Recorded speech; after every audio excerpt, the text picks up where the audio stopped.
Hello children, welcome to Santosh Sir classes, and in this particular video I will be giving you important questions and suggestions of economics class 12 commerce students, and particularly for this 2025 exams, and all these suggestions are a part of my study materials which you can see on the screen, and I have written this in a very simple language so that your concept will be clear. And after going through a lot of reference book, especially the NCERT book, because as we know कि आपको ज़्यादा से ज़्यादा जो questions हैं वो NCERT book से आपको preparation करने हैं, वहीं से ही आपको क्लास 12 में मैक्सिमम क्वेश्चंस मिल सकते हैं। And one thing, concept clearing पे ध्यान देना है। एंड जितने भी एमकॉम और एमबीए के स्टूडेंट्स हैं माय डियर फ्रेंड्स, आप अपने small brothers and sisters, neighbours, friends जितने भी हैं जो क्लास 12 में हैं, please forward this channel link to them so that उनको भी फ़ायदा होगा and they will be able to score good marks. तो चलिए फ्रेंड्स स्टार्ट करते हैं। Macro economics chapter 1 introduction. इस चैप्टर में सबसे पहले तो आपको लर्न करना है difference between micro economics and macro economics. इस डिफरेंस के अंदर ही माइक्रो मैक्रो दोनों के डेफिनेशन आ गए, कॉन्सेप्ट भी आ गए। तो one by one I will explain all this. Kindly watch the video till the end to have a clear concept clearing of the chapter. Okay, तो सबसे पहले बात करते हैं definition of microeconomics. It is a branch of economics that deals with the problems of a single individual और firm, whereas macroeconomics is a branch of economics that deals with the problems of the of the economy as a whole. तो यहीं से समझ में आ जाती है कि macro economics जो होता है वो पूरे नेशन की प्रॉब्लम को सॉल्व करता है, एंड माइक्रो इकोनॉमिक्स जो है it tries to solve the problem of one single individual और अ फर्म। जो सेकंड पॉइंट ऑफ डिफरेंस है, microeconomics deals with the demand and supply of one individual firm और one individual, whereas macroeconomics deals with the aggregate demand and aggregate supply of an economy.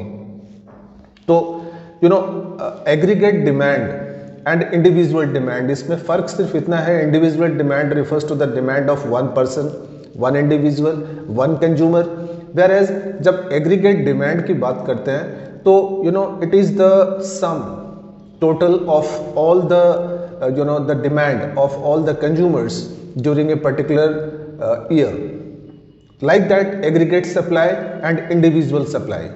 तो ये भी same difference है, जहाँ पे individual supply में एक firm की सप्लाई ली जाती है, aggregate supply means the supply of all the firms when taken together.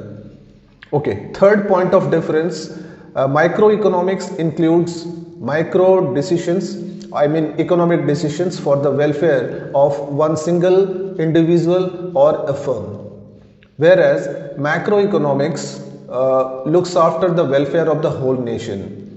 So microeconomics is a study where we look after the whole nation welfare, the public, I mean the welfare of all the people living in the country, whereas microeconomics it only looks after the benefit and welfare of one single firm or an individual. Okay, next is like you can write this difference that microeconomics is also known as price theory, whereas microeconomics is also known as income and employment theory. One more difference, that is microeconomics is a narrow concept, whereas macroeconomics is a broad concept. ये तो समझ में आ गई, simple चीज है। Okay, आगे चलते हैं नेक्स्ट कॉन्सेप्ट में। What are economic agents? बहुत सिंपल है, I mean those individuals or institutions which take economic decisions are known as economic agents. For example, consumers, producers, government, banks, corporations, etc. So all these are agents.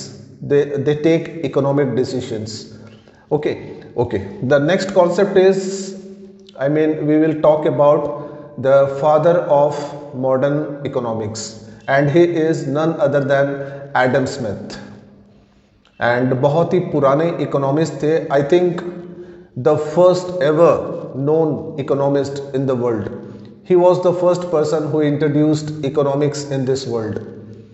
उन्होंने एक book लिखी थी 1776 में जिसका नाम था an inquiry into the nature and causes of wealth of nations. बहुत ही पॉपुलर बुक है एंड जितनी भी मॉडर्न इकोनॉमिक्स की थ्योरी हुई है they are all more or less they are derived from Adam Smith's book. तो बहुत ही बड़ा कंट्रीब्यूशन है एडम स्मिथ का towards economics. And during 17th century the situation of the world, उस टाइम पे जो इकोनॉमिक सिस्टम था वर्ल्ड का, it was quite different from what we are seeing today. And therefore he says we study economics to acquire wealth, right. So ये चीज़ें आपको ध्यान में रखनी है एडम स्मिथ के बारे में अगर कोई क्वेश्चन आता है। एक और डेफिनेशन है आपकी एनसीईआरटी बुक में about an important economist and he is J.M. केनिस। ये भी बहुत ही पॉपुलर इकोनॉमिस्ट हैं and he wrote a book in 1936 जिसका नाम था the general theory of employment, interest and money. He was also a very popular economist and basically he gave the more importance to different sectors of an economy and how they work in an economy. So his contribution is also very significant towards the study of economics. Okay, let's move on to the next concept. Now we will talk about the Great Depression of 1929. इसके बारे में कुछ एक concepts हैं, कुछ एक points हैं जो आपको मैं बता दूं। सबसे पहले it started in the US, I mean in United States of America in 1929 when the stock market of the US was badly crashed. पूरी तरीके से क्रैश हुआ था US stock market and due to that बहुत सारी problems हुई थी all over the world and that is why it is known as great depression. एक डिप्रेशन हो गया था where actually there were no production in the countries and when factories were not there actually there grows the problem of unemployment, poverty, the banks were all closed down, there was no money in the market, the people did not want to spend money if they have money. The producers, they do not want to invest anymore in the production activities. So such was the situation during the Great Depression of 1929 which lasted till 1933. And basically the European countries and the North American countries, they were badly affected by this Great Depression. And ये जो depression था ये world का one of the most deadliest depression हुआ था and it was due to the collapse of the stock market of the US. So ये कुछ एक जो मैंने अभी बताया आप, तो ये आप इस पॉइंट्स में आप डिस्क्राइब कर सकते हो। ओके, एक और कॉन्सेप्ट है चैप्टर 1 से, what is capitalist economy. As we know कि हम लोग 3 टाइप की इकोनॉमी देख सकते हैं वर्ल्ड में। One is capitalist economy, second socialist economy and third mixed economy. तो India is basically a mixed system of economy and capitalist economy के कुछ एक फीचर्स हैं जो आपको याद रखने हैं। जो सबसे पहला फीचर है कैपिटलिस्ट इकोनॉमी में, all the production units are generally owned and managed by private individuals. There are no government interventions. Only government looks after the law and order and justice part in the country. You are like the people are free to produce and sell anything that they want. The main object is to earn money, to accumulate wealth. All these American countries, European countries, they are all capitalist economies except very few. So these things you can highlight. Whereas when we talk about the socialist economies, basically Russia, China, these are two very popular economies. I mean socialist economies.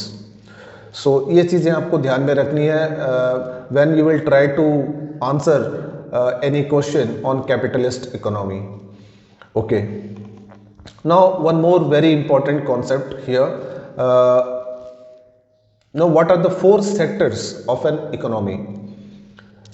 कोई भी economy world की, any you take any country, any economy, there are four sectors which are always present there. The first one is firms, second government, third households, and fourth external trade. So these are called the four sectors of an economy. I will repeat: firms, government, household, and external trade. Now let's see इनके definitions क्या हो सकते हैं. Firms किसको बोलते हैं?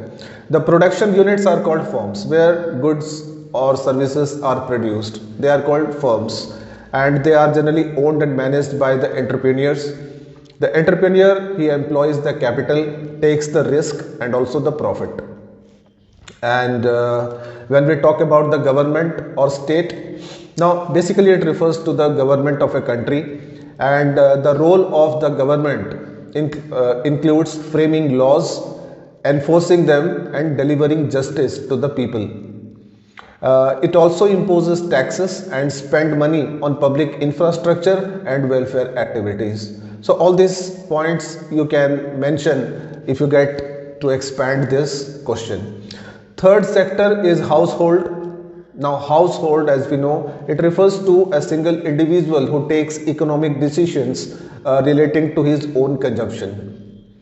And basically household work as labor, and they earn wages or salaries, and they also save money for future, and they also pay taxes. तो ये कुछ एक पॉइंट्स हैं जो आप हाउस होल्ड में एक्सपैंड कर सकते हैं. एक और सेक्टर है बहुत ही important, and that is external sector. As the name implies, basically it is for foreign trade. जितने भी इंपोर्ट एक्सपोर्ट होते हैं, they come under this sector. तो इसके कुछ एक important points like it refers to all the transactions that take place with the foreign countries, and this transactions may be imports, exports और entrepots. And it also includes capital investment to foreign economies और from foreign economies, vice versa. Capital बाहर से भी आ सकता है, capital हम दूसरी countries में भी इन्वेस्टमेंट कर सकते हैं. So all these subjects are included in external sector और foreign trade. So my dear friends, ये था मैक्रो इकोनॉमिक्स का फर्स्ट चैप्टर, एंड इसमें आपको मतलब बहुत बड़ा नहीं है, सिंपल है. ये कुछ एक कॉन्सेप्ट हैं जो आपको ध्यान देने हैं, जो मैंने अभी आपको इस वीडियो में एक्सप्लेन किया है. तो सबसे पहले मैंने एक्सप्लेन किया था the difference between micro economics and macro economics, who are economic agents. Third था एडम स्मिथ के बारे में मैंने बताया था, उनकी book and the year of publication. And उसके बाद में केन्स की बात किए थे हम. Keynes the founder of macro economics, उनकी थ्योरी, उनकी बुक का नाम. उसके बाद में द ग्रेट डिप्रेशन ऑफ 1929, ये इंपॉर्टेंट क्वेश्चन है. एंड उसके बाद में मैंने आपको बताया था कैपिटलिस्ट इकोनॉमी के बारे में, उसके इंपॉर्टेंट फीचर्स, और उसके बाद में four sectors of an economy. तो my dear friends, I hope this video would help you in preparing for the exam. Thank you very much for watching this, and see you in the next video with another chapter.